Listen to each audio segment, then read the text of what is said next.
नमस्कार। आज हम एक ऐसी कथा सुनने जा रहे हैं, अहंकार, प्रेम और बदले की एक ऐसी कहानी जिसने सचमुच पूरे ब्रह्मांड को हिलाकर रख दिया था। ये शिव और सती की अमर कथा है और यकीन मानिए इससे सीखने को बहुत कुछ है। तो सवाल यही उठता है ना, कि आखिर एक यज्ञ, एक पवित्र यज्ञ कैसे इतने बड़े विनाश की वजह बन सकता है? कैसे उसने पूरे ब्रह्मांड को हिला दिया? चलिए आज इसी रहस्य से पर्दा उठाते हैं। तो कहानी की शुरुआत होती है एक बहुत ही भव्य यज्ञ से। इसे आयोजित किया था प्रजापति दक्ष ने। लेकिन देखिए, इसी यज्ञ में सम्मान और अहंकार की एक ऐसी चिंगारी भड़की जिसने आगे चलकर विनाश की एक ऐसी आग लगा दी जिसे फिर कोई रोक ही नहीं पाया। हुआ ये कि जब दक्ष यज्ञ में पहुंचे तो ब्रह्मा और शिव को छोड़कर बाकी सब के सब उनके सम्मान में खड़े हो गए। बस इतनी सी बात दक्ष के अहंकार को चुभ गई। उन्हें इतना अपमान महसूस हुआ कि उन्होंने शिव को यज्ञ से बाहर निकालने का ऐलान कर दिया। और शिव, वो तो शांत रहे, बिना एक शब्द कहे वहां से चले गए। लेकिन शिव तो चले गए, पर उनके सबसे बड़े भक्त नंदी, वो ये अपमान बर्दाश्त नहीं कर सके। उनका गुस्सा भड़क उठा और उन्होंने दक्ष को एक ऐसा श्राप दे डाला जिसने मानो आने वाले कल की पूरी तस्वीर ही खींच दी थी। और बस यहां से श्रापों का एक ऐसा सिलसिला शुरू हुआ जिसे कोई रोक ही नहीं पाया। एक तरफ भृगु ऋषि ने शिव के भक्तों को श्राप दिया तो दूसरी तरफ नंदी ने ब्राह्मणों को। इस आपसी टकराव का नतीजा, यज्ञ बीच में ही रुक गया और पूरे ब्रह्मांड में एक अजीब सी खामोशी छा गई। अब इस पूरे हंगामे के बीच हमारी कहानी का रुख मुड़ता है सती की तरफ। वही सती जो दक्ष की बेटी भी थी और शिव की पत्नी भी।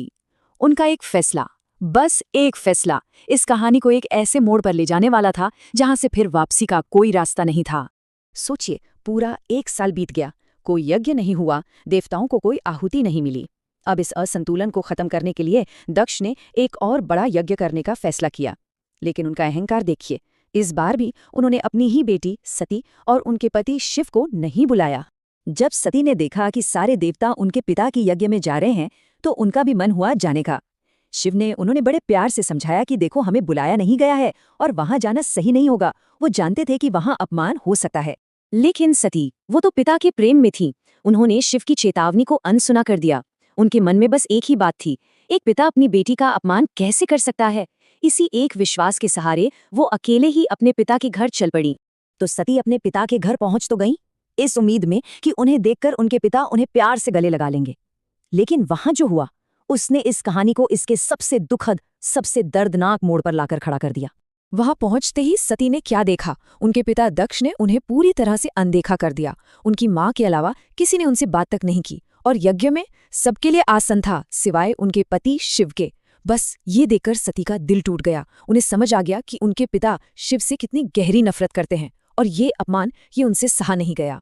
और उस पल गुस्से और दुख में सती ने अपने पिता को कोई सजा नहीं दी, नहीं, बल्कि अपने पति के सम्मान की रक्षा के लिए उन्होंने खुद को सजा दी।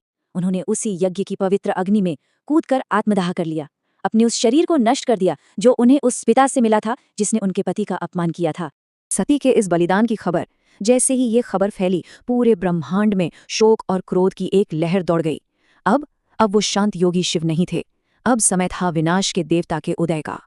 और जब भगवान शिव को सती की मृत्यु का पता चला तो उनका दुख, उनका असीम दुख एक पल में क्रोध में बदल गया। ये कोई साधारण क्रोध नहीं था, ये वो क्रोध था जिसकी कोई सीमा नहीं थी। एक ऐसा क्रोध जो पूरी सृष्टि को भस्म करने की ताकत रखता था। उसी क्रोध में शिव ने अपनी जटा से एक लठ उखाड़ी और उसे जमीन पर दे मारा। और उसी से जन्म हुआ एक महापराक्रमी योद्धा का, वीरभद्र। शिव का आदेश बिल्कुल साफ था, जाओ और दक्ष के साथ साथ उसके यज्ञ को भी पूरी तरह से नष्ट कर दो। और वीरभद्र ने ठीक वही किया। वो यज्ञ में एक तूफान की तरह घुसे, सब कुछ तहस नहस कर दिया। देवताओं तक को वहां से भागना पड़ा और अंत में उन्होंने दक्ष का सिर धड़ से अलग कर दिया। नंदी का श्राप सच हो गया था।